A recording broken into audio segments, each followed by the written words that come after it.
Hello, day 47 of the Lockdown Wildlife Diaries, and today I wanted to talk to you about people finding distressed birds in their garden this time of year. And I get lots and lots of call outs, and so do lots of rescue centres. Now this time of year, the chicks are starting to leave the nest. They're known as fledglings. And this time of year, it's crazy. They're all popping out in your garden and people are thinking this bird's injured or something's wrong with it, but most of the time it's just a fledgling.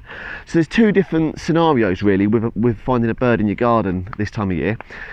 There's something called a nestling, and a nestling is a young bird that doesn't have many feathers, and the odds are absolutely stacked against a nestling surviving. Now you shouldn't really approach the nest and put it back in the nest because you can disturb any other chicks and disturb the parents, so approaching the nest is not really a good idea if you're even able to locate the correct nest. And if you see a nesting out, it's very often the nest has been predated by something and they've all fallen out. So but you can contact us, you can contact RSPB, various rescue centres around that might be able to help. And the other, is the most common one, is a fledgling. And a fledgling is a young bird that's got most of its feathers, and what's happening is when they leave that nest, they are hiding around in the undergrowth and they're making what's called a contact call with the parents. The parents know where their chicks are, they've got a good eye on it, and both mum and dad are out foraging, finding food, finding the chicks and feeding them in order. So what happens is you go out into the garden, you hear something in the bush, you hear a noise, and there it is, a little bird, and it's scared of you and it doesn't know what to do. Don't pick it up and put it in a box, leave it there. You need to sit back and just scan the area, check what's happening, get a good idea if the bird is injured or not, if it's flown into a window, if it's been attacked by a cat. And you will see the parents probably returning to it to feed it every couple of minutes or so.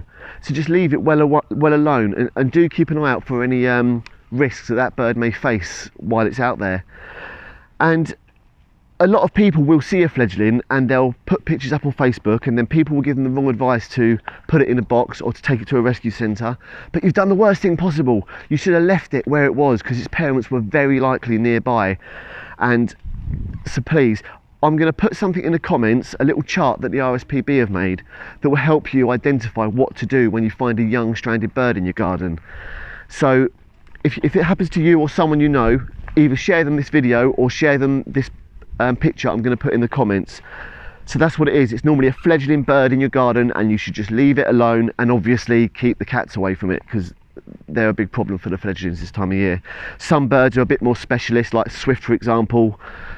Sometimes they land on the ground and they can't take off from the ground, so they need a helping hand, and I'm always here, and other charities are always there, and Google's always there. Thanks for watching.